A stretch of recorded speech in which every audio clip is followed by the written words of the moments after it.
Pessoal, então vamos lá, né? No outro vídeo a gente fez uma pequena introdução, conversamos realmente ali sobre a questão da hidrogeologia presente no nosso dia a dia, né? Como parte integrante de uma cultura de ESG. Mas e aí, afinal, quais são essas áreas de atuação? Como a hidrogeologia ela está inserida?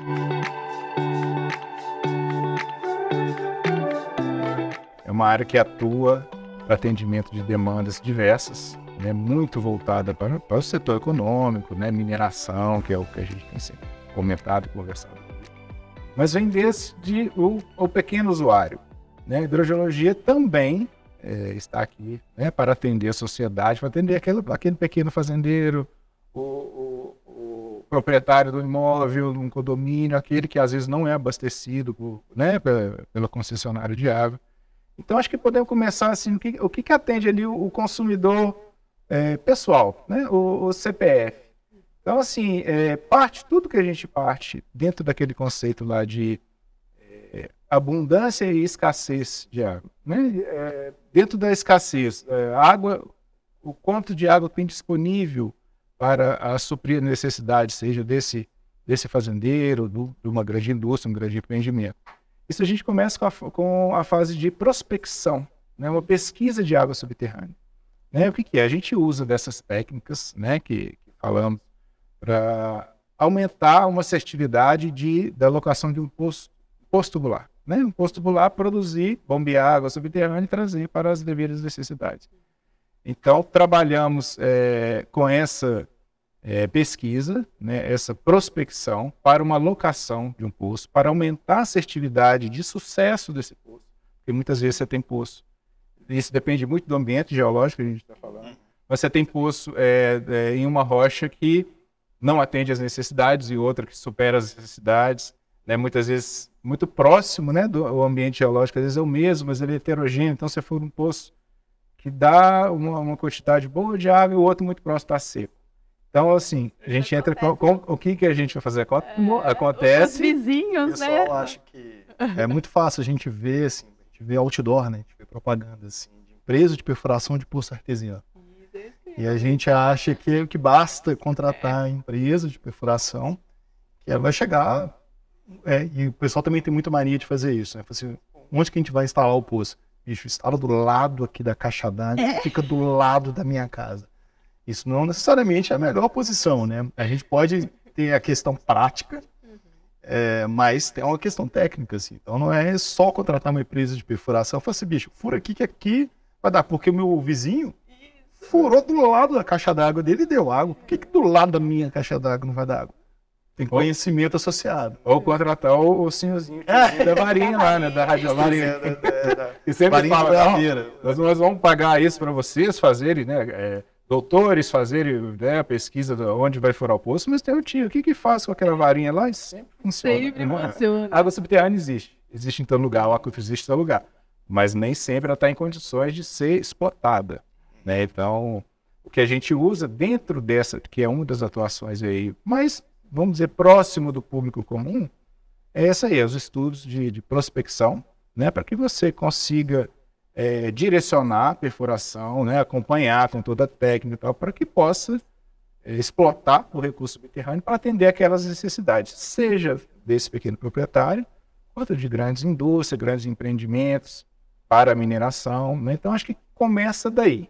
Tá? Eu acho até, me permitem fazer um parêntese, né? Porque acho que a hora que a gente está falando com esse público em geral, inclusive há um desconhecimento sobre as leis de utilização dessa água, né? Então, assim, eu quero um poço aqui, meu vizinho fez, a vazão é essa, e sai colocando poço em tudo que é lugar, né? Porque tem a empresa que vai lá e fura. Eu acho que não é o foco, né, pessoal? Nós não vamos encher a cabeça de vocês com leis, mas acho que vale vocês comentarem. Assim, não é exatamente, a gente não vai aprofundar, né? Porque isso também muda, é sempre importante que as pessoas estejam acompanhando o que está vigente naquele momento. Mas, assim, para você perfurar um poço, no estado de Minas Gerais, que isso também, essas leis mudam de unidade da federação para outra unidade, mas em Minas Gerais, para você perfurar um poço, você precisa de uma autorização para perfurar o poço. E depois, para você poder utilizar o poço também, você precisa ter a devida outorga. E a gente sabe que a grande parte desses instrumentos não estão exatamente legalizados, né? Por mais que exista um esforço do órgão competente para poder fazer isso. E eu acredito, não sei se vocês concordam, que em muitos casos nem é má fé. Eu acho que é falta de conhecimento. Sim. Né? Eu acho que as pessoas já entenderam que no interior eu tenho um sítio, eu quero colocar um poço, porque o poço do meu vizinho... O sítio é meu, a água que está aqui embaixo é minha. E trazendo isso aí para esse mesmo tema para o foco de regularização, de gestão do recurso hídrico, as leis, né, a gestão do recurso hídrico aqui no estado de Minas, nós estamos falando de Minas Gerais, elas estão mudando. E nós estamos num momento muito específico de alterações, tanto em termos de regularização de poço, como aquele que perfurou irregularmente, seja por desconhecimento ou por má fé, dependendo de vazão, dependendo de característica. Hoje é uma oportunidade de se legalizar esse poço como um uso insignificante. Tá no momento. Existe agora uma lacuna na legislação que eles estão no momento de forma autodeclaratória, regularizar isso. Então, assim, essa questão da interpretação, não só de ir lá e fazer o curso, mas de dar esse suporte, né, legal, assim, falar assim, cara, você tem isso aqui, você precisa, primeiro, né, precisa de uma autorização, depois você precisa outorgar ou não. Se a vazão do poço permitir um uso insignificante, ele pode simplesmente ir no site lá e cadastrar, é uma coisa fácil e que ninguém sabe. É uma coisa que até para consultoria, que trabalha com consultorias ambientais, é complicado. E é um momento, assim, eu acho que é até oportuno falar isso agora, porque estamos num momento de que quem tem um poço irregular, há uma grande oportunidade agora, e às vezes de uma forma muito simples, de regularizar esse poço. Acho que não sei se cabe, mas como acho que as pessoas podem assistir a qualquer momento isso, né? Sim, acho que talvez é importante contextualizar. O agora é primeiro semestre desse ano de 2023. Né? Procurem saber, né, junto ao órgão gestor do estado, né, da sua região, porque isso aí varia um pouquinho de região para região. Agora foi englobado para o estado inteiro. Então, nesse momento, primeiro semestre de 2023, é uma oportunidade. Eu acho que foi um gancho que eu peguei aqui. Eu achei ótimo. Não estava dentro não, mas eu acho que veio a calhar. Exatamente, virou um hashtag pega essa dica, pessoal. Eu acho importante. Eu atrapalhei os meninos aqui na linha do raciocínio, mas essa valeu. Não, valeu. Mas eu acho que assim, talvez é importante só completar. E por que isso é realmente relevante ser feito isso? Porque o Estado, ele é responsável por essa gestão das unidades hidrogeológicas, dos aquíferos como um todo, né? Tudo bem, o seu vizinho fez um poço ali, a água que está aqui embaixo é sua, tal, mas às vezes é o mesmo aquífero. Então, o Estado ele precisa ter essa visão do todo, né, de quanto de água está sendo extraída daquele aquífero como um todo. A gente tem, em regiões do estado de Minas Gerais, que existe uma questão muito sensível com relação à extração de água subterrânea. Então, o Estado só vai conseguir ter gestão com informação. Isso é importante. Isso eu acho que todo mundo ganha. Né? É a pesquisa, a informação, é o seu posto cadastrado, é o seu posto gerar monitoramento para o Estado conseguir fazer essa gestão. Né? E aí, assim, continuando dentro dessa, né, da atuação, paramos aqui quase aqui na ponta inicial do usuário comum. Né?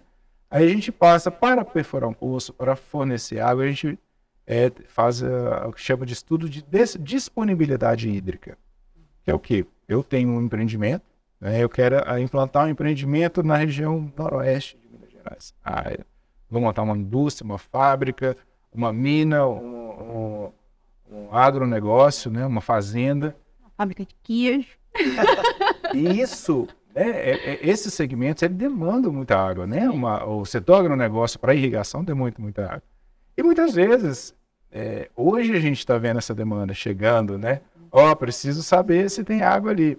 Mas, assim, no histórico recente, assim, isso não acontecia. E é importante, seja para qual for a finalidade do uso desse recurso hídrico, fazer esse levantamento. Porque, igual a gente falou algumas vezes aqui, você tem um aquífero ótimo aqui, que a empresa vem cá instalada e fala assim, nossa, eu estou produzindo uma quantidade absurda de água. Tem água em abundância aqui. E o outro vai lá e faz o lado fazer que não tem. E isso muitas vezes inviabiliza a implantação daquele negócio. Né? Então, é uma área de atuação muito importante. Eu acho que a sociedade está vendo essa necessidade, né, de fazer uma avaliação de disponibilidade hídrica, porque, principalmente nessas regiões de conflito, né, assim, onde o recurso hídrico superficial já está,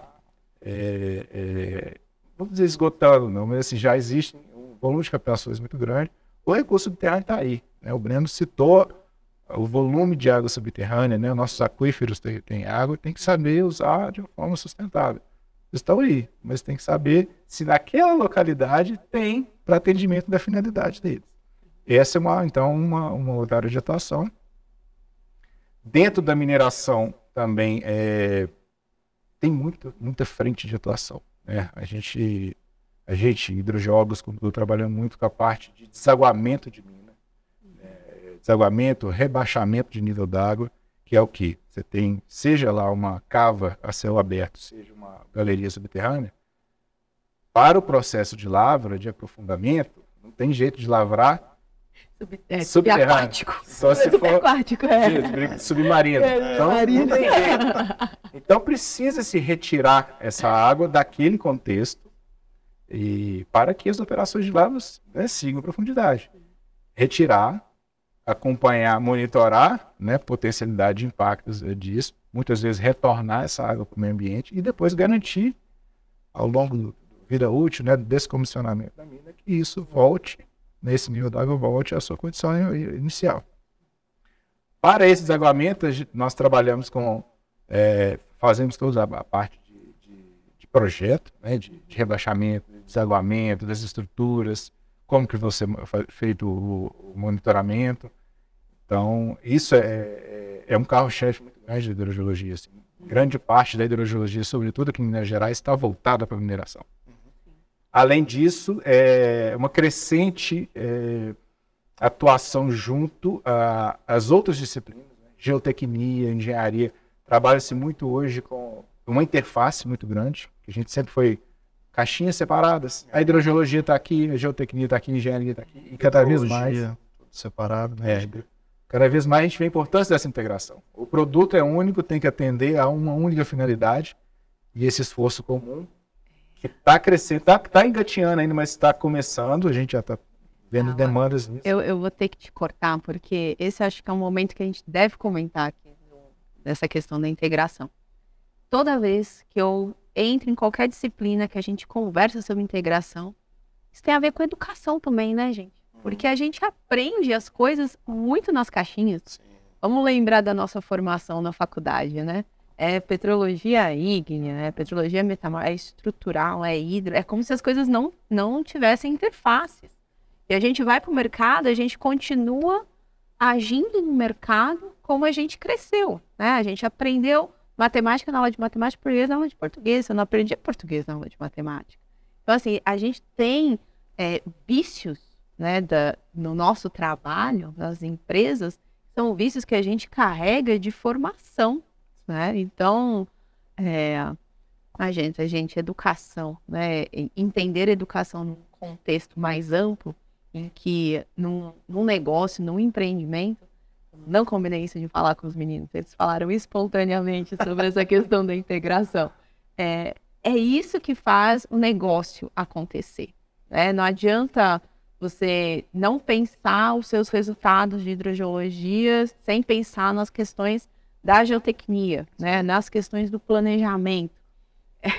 Coincidentemente, estava comentando com um colega da área de planejamento, porque estava conversando com os bastidores, né, pessoal? A maior vergonha que eu já passei na área de hidrogeologia foi descobrir que para fazer um rebaixamento demora muito tempo, porque para mim era colocar um poço, pronto, acabou, né? Vai lá e opera o negócio. Amanhã, semana que vem já tá à frente lá, já tá liberado. Tá liberado, né? Como assim, hidro? Põe o poço lá. Quanto tempo leva para furar? Um mês? Fura, baixa, daqui a pouco tá tudo acontecendo. A gente costuma falar que o custo da operação de hidrogeologia, de um sistema de rebaixamento de nível d'água, ele é inversamente proporcional à pressa. Quanto mais rápido eu preciso rebaixar, mais caro vai ficar.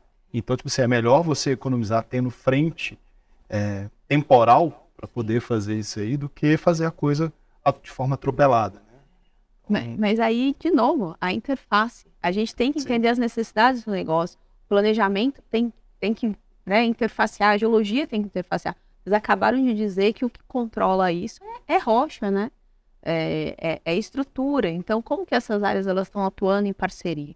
Então, eu interrompi de novo, mas é porque eu não podia perder esse gancho. A gente não combinou o gancho, então essa tinha que vir. Vamos continuar.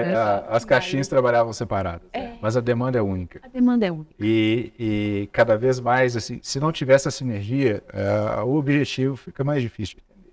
É isso que ele está falando, né? Do necessidade de um pré-rebaixamento, um planejamento antes. Isso depende do planejamento de lavra, depende da geotecnia, está tudo interligado. Porque no passado era assim, o poço atrapalhava a operação, a geotecnia atrapalha o poço e assim, a amostragem de frente de lavra tem que parar a operação. E esse caminhão passa em cima de poço, né? Então assim, você escuta muito de quem trabalha na área operacional essa dificuldade. E eu acho que hoje está assim, as disciplinas envolvidas estão entendendo a necessidade disso ser integrado para o atendimento do objetivo único, né? Então, citando exemplos, né,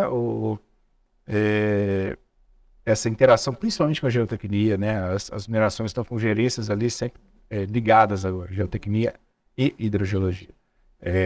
Estabilidade de taludes, né, despersonalização de taludes, o rebaixamento de nível d'água, né, enfim, tem que andar separado.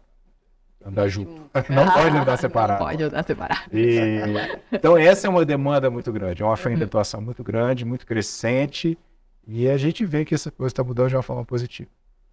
Além disso, sempre esse viés ambiental, né? Porque tudo isso e faz parte do nosso escopo amplo de trabalho, a visão ambiental, né? O foco da potencialidade de impactos que essas atividades podem causar no meio ambiente. Então, dentro da perguntinha do meu filho, o que você faz?